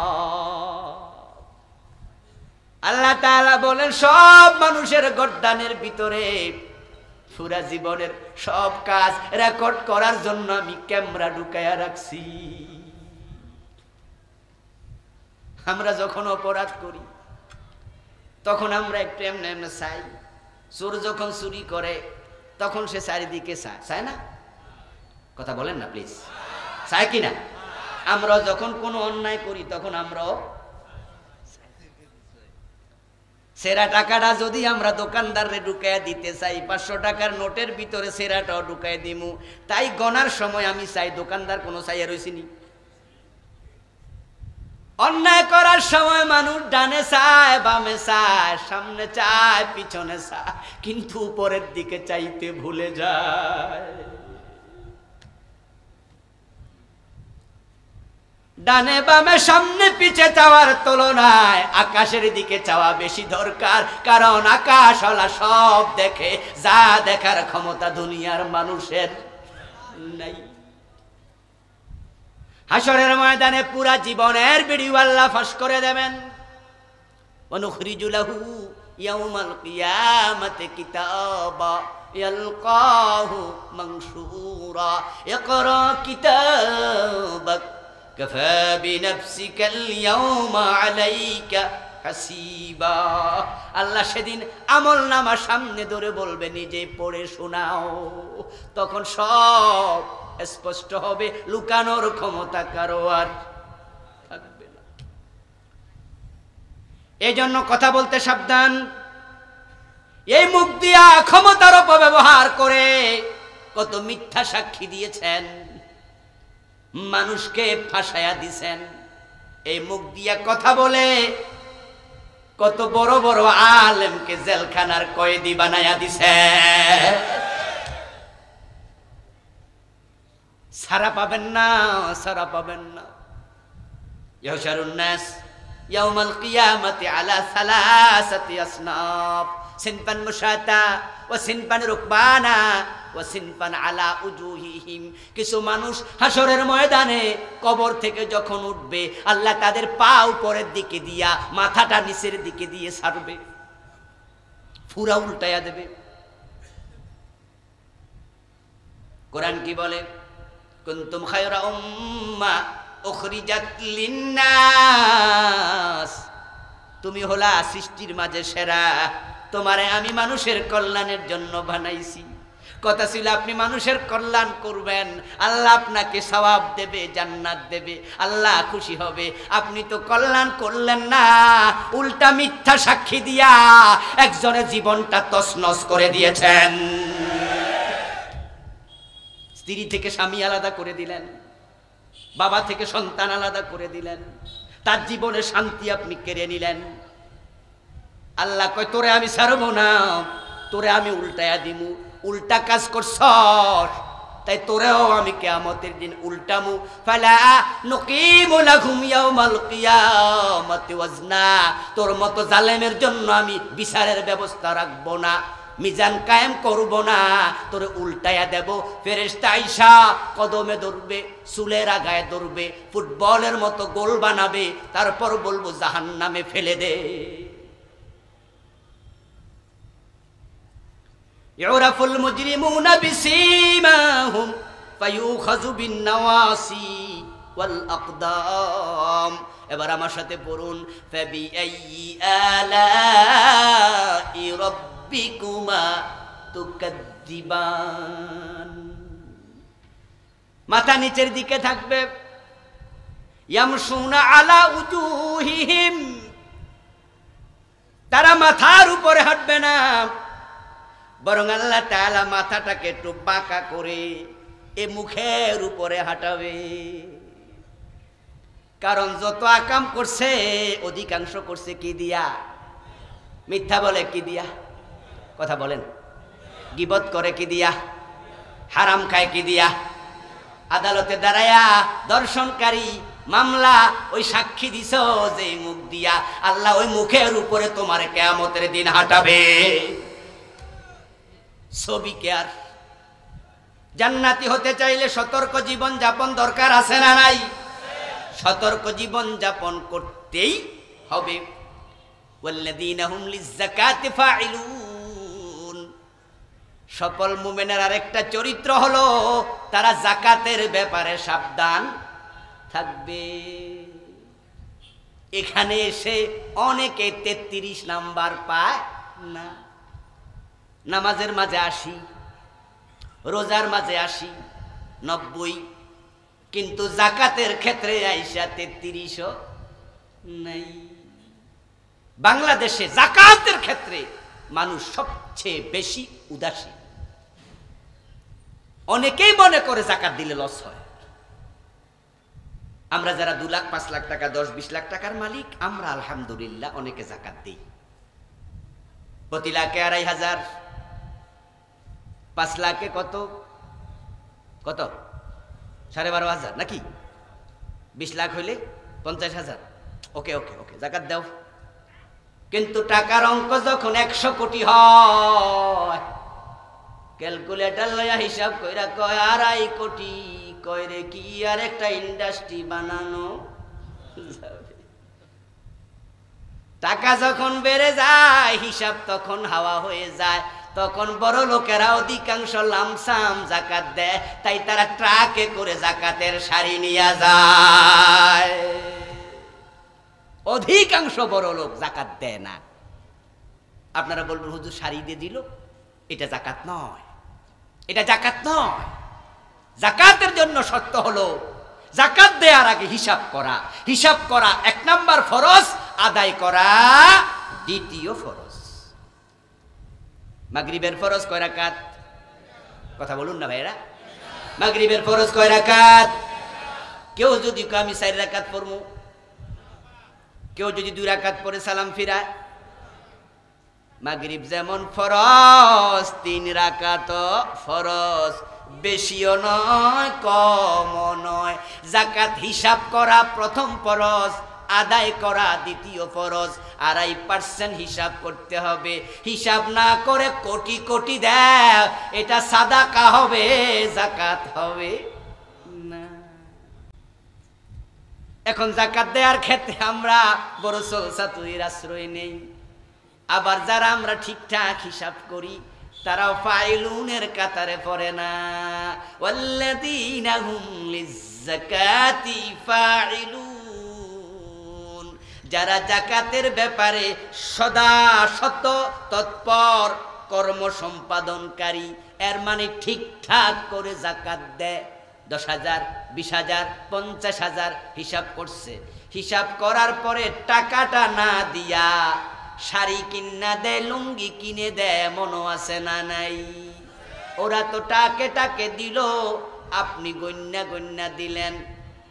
যাকাত আসছে, টাকা দিলেন আপনি শাড়ি, এই অধিকার আপনারে দিল কে? আচ্ছা, বছর যাওয়ার পরে যখন যাকাতের অঙ্ক আমরা হিসাব করি, যেমন ধরেন আমার এবছর 50,000 টাকা যাকাত আসছে।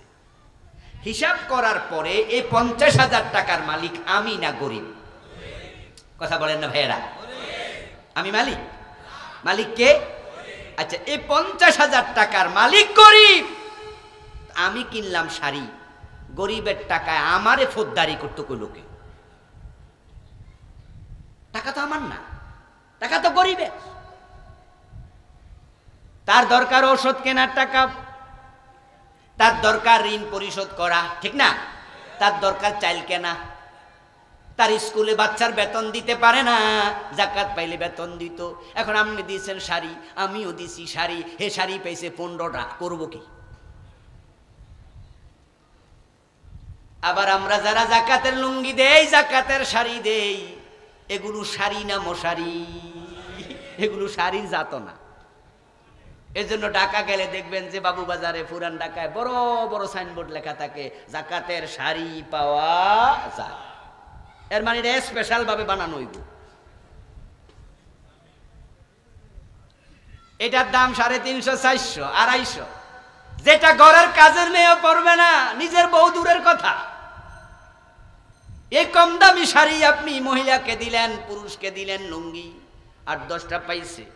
এখন উনি রমজান মাসের পরে, ঈদের পরে দোকানে হাজির হইয়া কয়, দোকানদার সাহেব আমার কাছে 10টা শাড়ি আছে, একটু কিনা নেন। দোকানদার শাড়ির দিকে তাকায়া কয়, এগুলো তো মশারি টাইপের শাড়ি, এগুলো তো বেচা যাবে না। ওই লোকটা মন খারাপ কইরা কয়, তাহলে কিছু কম হইলো দেন।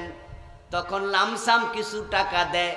আপনি তারে শাড়ি দিয়া ঠকাইলেন, বেচতে গিয়া সে আবার ঠকলো। ডাবল ঠকানি, ঠকানোর অধিকার আপনারে দিছে কে?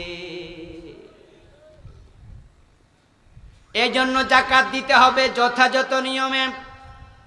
যারা জাকাত দেয় না তাদেরকে আল্লাহ দোজখে নিয়ে শাস্তি দেবে না, তাদের শাস্তি হবে কিয়ামতের দিন হাসরের মাঠে মানুষের সম্মুখে।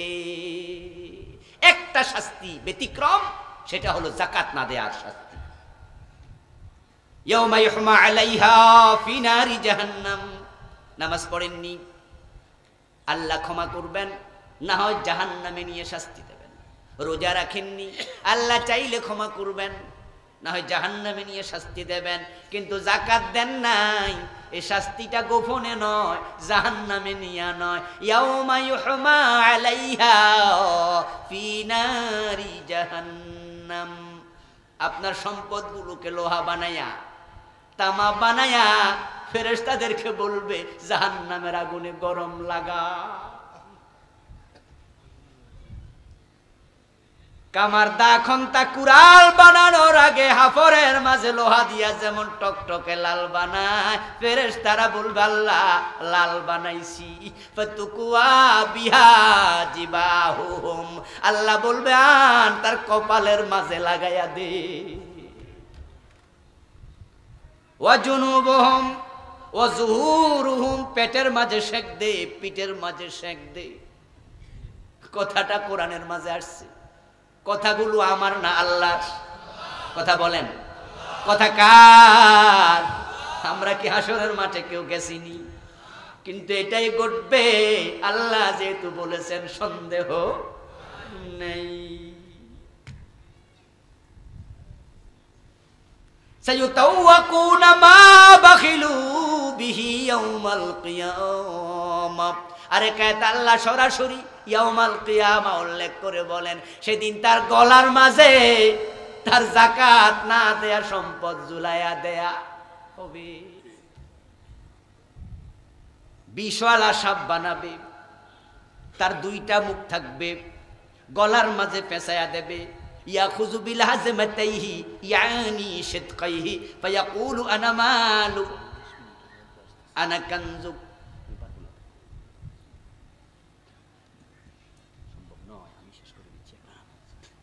সম্ভব, এটা পারবো না,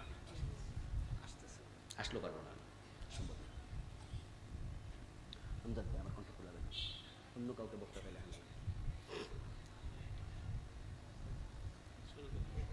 আমার বন্ধু বলছিলাম, বিষধর সর্প গলার 2 পাশে জড়াইয়া দিয়া আল্লাহ তাআলা বলবেন তাকে মজা দেখা। স্বর্ণরৌপ্য সঞ্চয় করছে, ঘর বানাইছে, বাড়ি বানাইছে, আল্লাহর পথে খরচ করে নাই, জাকাত দেয় নাই। ওই সাপ গলার দুই পাশে পেঁচায়া থাইকা কপালের দুই পাশে সবল মারবে আর বলবে আনা মালুকা না কানজুকা, আমি তোমার মাল, আমি তোমার সম্পদ। এই ঘটনাটা কোথায় ঘটবে? আমার ভাইরা কথা বলতে হবে, কোথায় ঘটবে? হাসরের ময়দানে ঘটবে। আচ্ছা, আপনাদের কাছে এবার একটু জানতে চাই, আল্লাহ যার কপালের মাঝে শেখা দেয়, পেটের মাঝে পিঠের মাঝে শেখা দেয়, গলার মাঝে সাপ ঝুলাইয়া কপালের দুই পাশে সবল খাওয়ায়, এই লোকটা কি জান্নাতি? কথা বলেন না ভাইয়েরা? এটা কি জান্নাতি হতে পারে? তার নামাজের কি লাভ হলো? এই শাস্তি তো শুধু যাকাত যে দেয় না তার জন্য, এই শাস্তি শুধু যে যাকাত দেয় না তার জন্য। তো সে না হজ করছে, সে না রোজা রাখছে, এতে বোঝা যায় যাকাত না দিয়া রোজা রাখো, হজ করো। আসলে ইসলামের ব্যাপারটা কি? ইসলামটা হলো একটা চেইনের মতো। মহিলারা যে গলায় চেইন পরে, চেইনের মাঝে আংটা আছে না নাই? যত নিখুঁত হোক, আপনি মনে করেন কোনো আংটা নাই, আংটা ছাড়া চেইন নাই। একবারে ছোট ছোট হলো আংটা, আর কিছু কিছু চেইনের আংটা তো এইভাবে দেখাই যায়। একটা চেইনে যদি 100টা আংটা থাকে, 50টা আংটা থাকে, 100টার মাঝে 99টা আংটা ঠিক আছে, একটা আংটা ঠিক নাই, চেইনটা গলায় দেয়া যাবে। ইসলাম ঠিক তাই, যত ফরজ আছে, যত হারাম আছে, সবগুলোর ব্যাপারে সতর্ক থাকতে হবে। যদি একটা ফরজ ছেড়ে দেন, বাকি ফরজ আমল করো, জান্নাত পাওয়া যাবে না। এই যে কাদিয়ানীরা শুধু বিশ্ব নবী, শেষ নবী একটা মেসেজ মানে নাই, বাকি মেসেজগুলো মেনেও কোনো লাভ নাই। এবার বলুন তো, যেই লোকটা কাদিয়ানী রাসূলকে শেষ নবী মানে না, এভাবে জীবনের শুরু থেকে 80 বছর বয়স পর্যন্ত এভাবে চলেছে, মরার 1 মাস আগে বিশ্ব নবীকে শেষ নবী স্বীকার করেছে, তাওবা করেছে, এখন সে মুমিন হলো কিনা? কথা বলেন না ভাইরা, হলো কিনা? তাহলে যেই যত অপরাধ করুক, তাওবার দরজা এখনো খোলা আছে। ওখান থেকে সংশোধন না হইয়া মোল্লা এক জায়গায় ঝামেলা লাগাইছ, বাকিগুলাও বিফলে যাবে। আল্লাহ পাক রব্বুল আলামিন মুমিনদেরকে সফলতা দেবেন, কোন রকমের সন্দেহ নাই। জান্নাতটা তাদের জন্যই বানাইছে। আপনাদের কাছে আমি জানতে চাই, আল্লাহ জান্নাত বানাইবেন না বানাইছেন? জান্নাতের নিয়ামত রেডি আছে না নাই? আল্লাহ কোন নিয়ামত খাবে, ভোগ করবে? তো বানাইছে কেন? আল্লাহুস সামাদ, তিনি বেনিয়াস, তিনি অভাব মুক্ত, তিনি এগুলোর প্রতি কোনো মুহতাজি তার নাই। আল্লাহর জান্নাতে যত নিয়ামত আল্লাহ বানাইছে, একটা বানানোর বাকি। ইভেন জান্নাতে যে হুর আছে, একজন জান্নাতীকে বউ দেয়া হবে, জান্নাতি বউ। ওয়ালাহুম ফিহা আজওয়াজুম মুতাহহারাতুন ওয়া হুম ফিহা খালিদুন। ওই জান্নাতের হুরগুলাও তৈরি করা হয়ে গেছে। আল্লাহর হাবিব জান্নাত পরিদর্শন করতে গেলেন মেরাজের রাতে। জান্নাত পরিদর্শন করে বের হচ্ছেন, জিবরিল আমিন জিজ্ঞাসা করে, ইয়া রাসূলুল্লাহ, জান্নাতের গেলমান দেখলেন, জান্নাতের প্রাসাদ দেখলেন, জান্নাতের নহর দেখলেন, জান্নাতে কিছু হুর আছে আপনার জন্য আল্লাহ বানায়া রাখছে, এগুলো দেখবেন না? হুরুম মাকসুরাতুন ফিল খিয়াম, আল্লাহ বানায়া জান্নাতের তাবুর ভিতর রেখে দিছে। বিশ্বনবী বলেন, আমার হুর আমি দেখলে অসুবিধা কি? চলো। আল্লাহর হাবিব হুর দেখতে গেলেন, গিয়ে দেখতে পেলেন জান্নাতের হুরগুলো দল বেঁধে গান গাইতেছে, সুবহানাল্লাহ। নাহানুল খালিদাতু ফালা নাবাসু, নাহানুন নাইমাতু ফালা নাবখাসু, নাহানুর রাদিয়াতু ফালা নাসখুতু, তুবা লিমান কানা লানা ওয়া কুন্না লাহু। হুরগুলো দল বেঁধে গান গাচ্ছে, নাহানুন নাইমাত ফালা নাবআসু, আমরা হচ্ছি নিয়ামতে পরিপূর্ণ। সুবহানাল্লাহ পড়েন। আমাদের কাছে এসে কেউ অসন্তুষ্ট হবে না। নাহানুল খালিদাত, আমরা চিরস্থায়ী। নাহানুর রাদিয়াত ফালা নাসখুতু, আমরা এতটা ভালো, আমাদের স্বামী যে জান্নাতি স্বামী আমাদেরকে আল্লাহ দেবে, তাদের উপর আমরা কোনোদিন নারাজ হব। দুনিয়ার বউরাও ভালো, তবে মাঝে মাঝে নারাজ, কথা কয় না ভাই? হয়নি হয়নি বাজার থেকে আসছে, বলছে যে আমার জন্য কিন্তু এটা আনা লাগবে না, আইনা দেখেন চেহারা কালো, আনতে বললে আনেন নাই, মন খারাপ করবে, এটা মানবিক স্বভাব। জান্নাতের হুরগুলো গান গাচ্ছে, আমরা আমাদের স্বামীদের উপর কোনোদিন নারাজ হব না। তারা গান গাইতেছে, তুবা লিমান কানা লানা ওয়া কুন্না লাহু, আমরা যাদের জন্য আল্লাহ আমাদের জন্য যাদেরকে বানাইছে তাদের জন্য আমরা সুসংবাদ দিচ্ছি। রাসূল দেখলেন হুর গান গাইতেছে, এর মানে দাঁড়ালো জান্নাতের সব নিয়ামত রেডি, হুর পর্যন্ত রেডি। আল্লাহ বানাইলেন, এখন তিনি ভোগ করবেন না, তিনি নেবেন না, এতে বোঝা যায় তিনি দেয়ার জন্যই বানাইছে। কারণ আল্লাহ তো কৃপণ নয়, আল্লাহর মতো দানশীল আর কেউ নাই। কৃপণদের একটা স্বভাব আছে, সেটা হলো কিছু জিনিস আছে নিজেও খায় না, মানুষেরও দেয় না। এমন স্বভাব আছে না নাই? আপনি এতগুলা দিচ্ছেন বিরিয়ানি একজন কৃপণ লোকের, ধরেন 5-7 কেজি, এই বেটা 5-7 কেজি নিব, নিয়ে খাওয়া শুরু করব, আধা কেজি 1 কেজি 1.5 কেজি না হয় খাইলো, বাকি 4 কেজি পাবলিকের দান করে দিব। দান করলে তার কৃপণ হইতো না, এগুলো রাখিয়ে দিব, প্রয়োজনে পয়সা যাক। এবার আপনারা একটু বলুন তো, আল্লাহ কি কৃপণ না দানশীল? আল্লাহর মতো উদার আর কেউ নাই। এখন জান্নাত বানাইলেন, তিনি না দিয়া কৃপণতা করবেন না। এজন্য বন্ধু, ঈমান যদি থাকে আল্লাহ তাআলা শুধু ঈমানের বিনিময়ে জান্নাতটা দিয়ে দেবে। বিশ্বনবী বলেন, শুধু ঈমানের বিনিময়ে জান্নাত পাবে এমন লোক আমি চিনি, কোনো আমল তার নাই, শুধু ঈমানটা ছিল। এও আসই না, কিন্তু আবার ভুল করা যাবে না, তাহলে মনে হয় আমরাও পাইয়া যাব। কারণ যদি আপনি আমলের মাঝে কাটতে শুরু করে দেন, শয়তান ঈমানও কেড়ে নিয়ে যেতে পারে। قال النبي صلى الله عليه وسلم إني لأعرف من يخرج من النار آخرة وإني لأعرف من يدخل الجنة آخرة فإنه يكون حمما। আল্লাহর হাবিব বলেন, সব মানুষের মাঝে সবার পরে যে জান্নাতে প্রবেশ করবে আমি তাকে চিনি, যার পরে জান্নাতে আর কেউ প্রবেশ করবে না। সে জান্নাতে প্রবেশ করার সাথে সাথে জান্নাতের তালা বন্ধ করে দেয়া হবে, আর কোনোদিন খোলা হবে না। রাসূল বলেন, সেই লোকটা ছিল জাহান্নামী।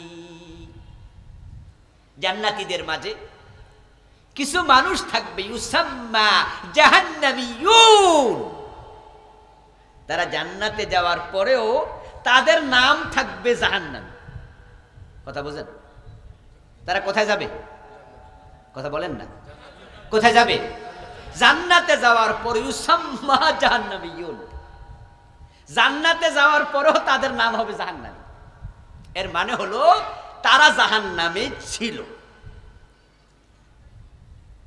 শাস্তি ভোগ করেছে অনেকদিন, মেলাদিস ফাইন্নাহু ইয়াকুনু হুমামা, শাস্তি ভোগ করতে করতে অঙ্গার হয়ে গেছে, অঙ্গার কালা, লাকড়ি জ্বলতে জ্বলতে যেমন কালো।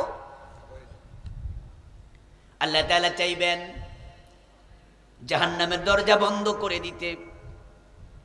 তাই তিনি জাহান্নামের ফেরেশতাদেরকে বলবেন, আখরিজু মিনান নারি মান কানা ফি কলবিহি মিসকালু হাববাতিন মিনাল ঈমান। ও জাহান্নামের ফেরেশতারা, জাহান্নামে যাও। ফ্যান অফ করে দেন তো। জাহান্নামের মাঝে যার অন্তরে সরিষা পরিমাণ ঈমান আছে তাকেও বের করে নিয়ে আসো, আমি জাহান্নামের দরজাটা বন্ধ করতে চাই। জাহান্নামের ফেরেশতারা জাহান্নামে ঢুকবেন, যত লোক ঈমানওয়ালা তাদেরকে টেনে টেনে বের করবেন। সুবহানাল্লাহ। সবাইকে সবাইকে অন্তরে সরিষা পরিমাণ ঈমান আছে, আসো বেরিয়ে যাও।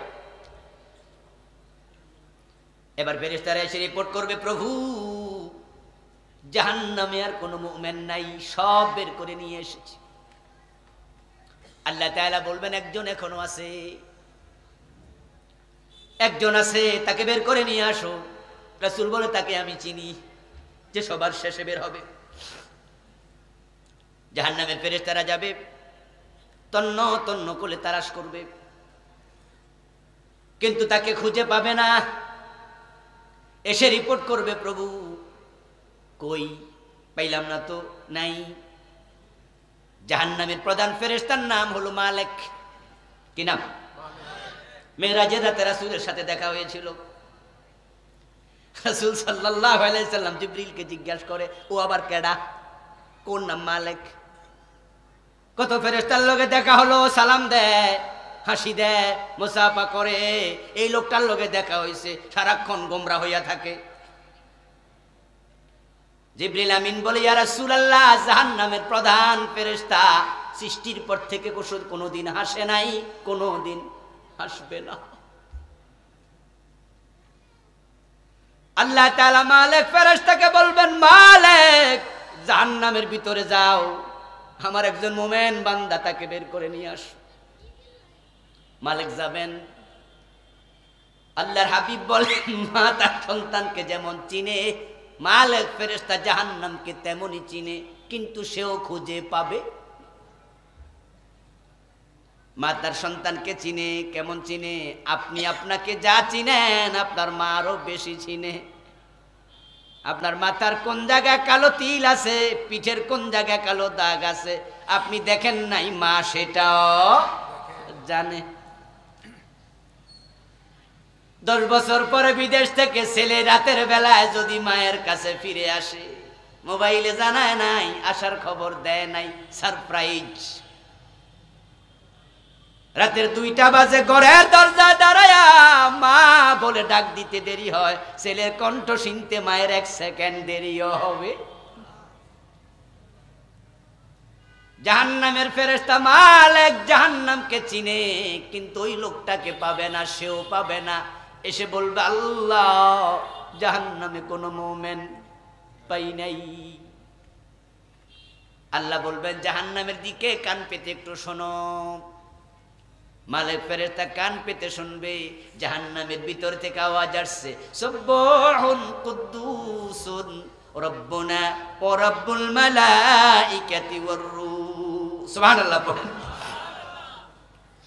আল্লাহ বলবে, দেখো মালিক, আমার বান্দা জাহান্নামের আগুনের মাঝে আমাকে রব্বুনা রব্বুনা বলে ডেকে তাসবিহ পড়ছে, ওকে নিয়ে আস। মালিক ফেরেশতা শব্দ অনুসরণ করে যাবেন, গিয়ে দেখবেন এমন জায়গা থেকে শব্দ আসছে যেই জায়গাতে কোনো মানুষ নাই, জাহান্নামের কীটপতঙ্গ পড়ে আছে।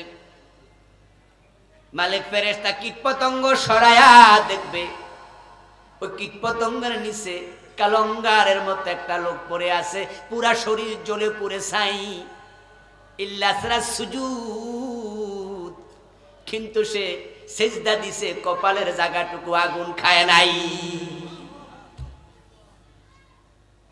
মাঝে মাঝে একবার যারা পাপিষ্ট তারাও তো জুমা টুমা পড়ে না, ঈদের নামাজ হলো 2 একবার, সেজদার জায়গা আগুন খায় নাই। মালিক ফেরেশতা তাকে তুলে দাঁড় করাবেন, বলবেন, আল্লাহ তোমারে ডাকছে, তোমার অন্তরে সামান্য ঈমান আছে, তাই তোমার মুক্তির ঘোষণা দিয়েছে, তুমি জাহান্নাম থেকে বেরিয়ে যাও। ইয়াখরুজু মিনান নারি হাবওয়া, সে জাহান্নাম থেকে বের হতে পারবে না, হামাগুড়ি দিয়ে দিয়ে বের হবে। যখন বের হবে আল্লাহ তাকে জান্নাত দেবেন, জান্নাতে দিয়ে বলবেন, ও আমার বান্দা, তোমার জন্য জান্নাতে দুনিয়ার মতো 10 দুনিয়া রেখে দিয়েছি। ঈমানের বিনিময়ে আল্লাহ সবাইকে জান্নাত দেবেন। ওই ঈমানকে আল্লাহ হেফাজত করার তৌফিক দান করুক, বলি আমিন।